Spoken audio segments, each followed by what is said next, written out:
Bonjour, c'est Colette de Soutien 24 et aujourd'hui je vais vous expliquer comment réussir en maths. Donc j'ai relevé 6 petits conseils, on va dire, qui pourraient vous aider. D'abord, ça paraît évident, mais comprendre le cours. Quand je dis comprendre, je dis pas seulement en connaître par cœur, non, je dis vraiment comprendre. Chaque mot et le lien avec les autres mots ou éléments du chapitre. Parce que, par exemple, la multiplication. Bon, on se dit, oui, j'apprends mes tables, 2 fois 5 égale 10. Il faut comprendre que 2 fois 5, c'est prendre 2 fois des paquets de 5 éléments. Et égale 10, ça veut dire qu'en tout, nous obtiendrons ainsi 10 éléments. Comprendre, c'est vraiment ça, c'est comprendre le sens du mot, ce qu'il veut dire. Et ainsi, vous n'aurez aucun souci à retenir le cours et à l'appliquer dans les exercices. Ensuite, j'en viens aux formules. Les formules, c'est rapide à apprendre. Ça vous permettra de résoudre les exercices. Et là, j'ai mis un petit A et un petit B. Il y a d'abord apprendre, donc les connaître par cœur pour les appliquer, mais aussi les comprendre. Les comprendre, ça aide au niveau de, par exemple, si vous êtes en contrôle de maths et que vous avez oublié une formule. Si vous vous souvenez la manière dont le professeur l'avait expliqué et ainsi comment la retrouver ou comment la trouver, eh bien vous pourrez justement la trouver pendant le contrôle et l'utiliser. Comprendre la formule, en fait, c'est vraiment savoir résoudre l'exercice au lieu de l'appliquer un peu de manière bête. Après, voilà, juste en l'appliquant, bien sûr, vous gagnerez les points, mais si vous voulez vraiment réussir, il faut comprendre vos formules. Après, des fois, on vous donne des formules que vous n'êtes pas en mesure de comprendre à votre niveau actuel, qu'on vous explique plus tard. Mais en tout cas, celles que les professeurs vous expliquent, efforcez-les de bien les comprendre. Et même s'ils n'en expliquent pas certaines, essayez de chercher à côté sur Internet ou de demander à des gens qui s'y connaissent en mathématiques afin qu'ils vous les expliquent parce que ça aide vraiment beaucoup. Ensuite, connaître ses définitions. Alors, bon, ça en revient un petit peu au point 1, parce que connaître, c'est aussi comprendre. Donc voilà, on n'oublie pas de comprendre les définitions, comme ça tous les mots qu'on connaît peuvent aider à bien comprendre le concept. Mais ici, je parle plus dans une optique de gagner des points pendant les contrôles. Parce que bon, si vous voulez réussir, d'accord, il faut comprendre, mais bon, les bonnes notes, c'est quand même indicatif, entre guillemets, de la réussite sur le long terme. Et souvent, pendant les contrôles, il y a une question de cours. Par exemple, donner la définition de tel concept. Si vous connaissez la définition, vous l'écrivez, vous avez déjà gagné 2 points. C'est tout bête et ça prend 2 minutes à apprendre. Donc vraiment, apprenez vos définitions. Ça vous aidera à gagner des points, mais aussi à bien comprendre. Ensuite, 4e conseil, il faut faire beaucoup d'exercices. En fait, les maths, lorsque vous avez compris, c'est juste une histoire d'automatisme. Par exemple, on vous dit 2 plus 2, vous répondez direct 4. Et bien, par exemple, lorsque vous apprenez la trigonométrie en seconde, il faut que pareil, cosinus de 0 égale 1, direct. En fait, il faut que vous réussissiez à faire tellement d'exercices que ce que vous apprenez pour vous est aussi simple que 2 plus 2 égale 4. Et là, vous arriverez en contrôle, vous résoudrez tout de manière quasi automatique.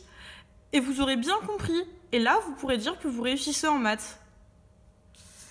Ensuite, bon, il faut adopter une sorte de stratégie carrément en contrôle. J'utilise même le mot stratégie parce que, en fait, d'abord, il ne faut pas perdre de temps. Donc, moi, mes professeurs m'ont toujours donné un conseil, c'est que on prend une page par exercice. Comme ça, si on résout un exercice, bon, on n'y arrive plus trop, on veut passer au suivant. Au lieu de faire plein d'astérisques, de renvois à la ligne, de choses comme ça, on passe à la page d'après. Et il nous reste de la place sur la page qu'on avait prévue pour l'exercice d'avant. Comme ça permet de gagner du temps et de ne pas se perdre dans la copie. Et aussi, ça sera plus lisible pour le correcteur qui aura tendance à accorder plus de points. Et ensuite, vous faites le plus facile d'abord. En fait, quand vous recevez votre sujet, lisez d'abord tout le sujet. Ne vous découragez pas, parce que des fois, tout paraît difficile comme ça, mais en y regardant, on se rend compte qu'il y a plein de choses qu'on sait faire. D'abord, vous répondez aux questions les plus faciles. Par exemple, les questions de définition. Vous les connaissez, vous les écrivez, hop, allez, déjà 4 ou 5 points sur 20. Et ensuite, en fait, vous faites au fur et à mesure par niveau de difficulté. Ce que vous voyez directement, vous l'écrivez, vous gagnez les points. Et puis ceux qui vous demandent un petit peu de réflexion, et etc.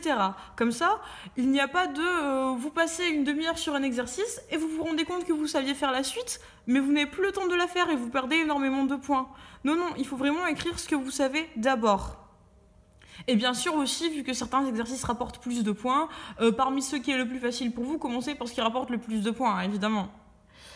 Bon, ensuite, bien sûr, on relit et on vérifie toujours. Là, vous voyez, j'ai écrit 5 moins 2 égale 4. C'est une faute commune, parce qu'on écrit rapidement, on ne fait pas attention. Et bien sûr, on aura faux, alors qu'on sait très bien que 5 moins 2, ça fait 3. Du coup, il faut toujours bien prendre le temps avant la fin de bien relire et vérifier nos petites erreurs. Parfois, quand vous avez fini un exercice ou répondre à une question, vous prenez le temps juste de relire, de voir si ce que vous avez écrit a un sens. En fait, l'important, c'est vous ne vous précipitez pas. Vous relisez étape par étape sans pour autant passer 10 ans sur chaque exercice. Mais vraiment, la vérification, c'est très important. Enfin, il ne faut absolument pas stresser. Il faut vous dire que si vous ratez votre contrôle, quelle est la chose la plus grave qui puisse arriver? Vous n'allez pas mourir, personne ne va partir en prison, vous n'allez pas rater votre vie à cause d'un contrôle, rien ne va arriver. Vous vous serez raté, ce n'est pas grave, vous reprendrez vos cours, vous retiendrez ce qu'il faut et vous réussirez le prochain. Vous pourrez ainsi vous améliorer. Il ne faut absolument pas se dire qu'il y a une fatalité qui arrive derrière une mauvaise note, c'est faux. En plus, votre note, elle ne définit pas votre valeur. Parce que souvent, les professeurs utilisent l'expression « on va vous évaluer ».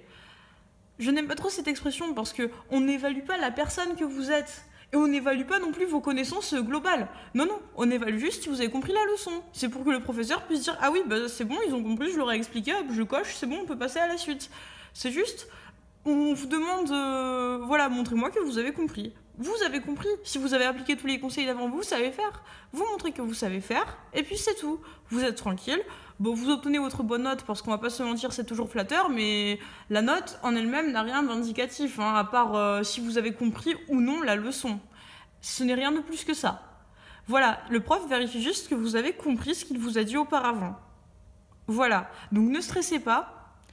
Appliquez bien les conseils. Si vous avez des questions ou des suggestions, écrivez-les moi en commentaire et bon courage, tout va bien se passer.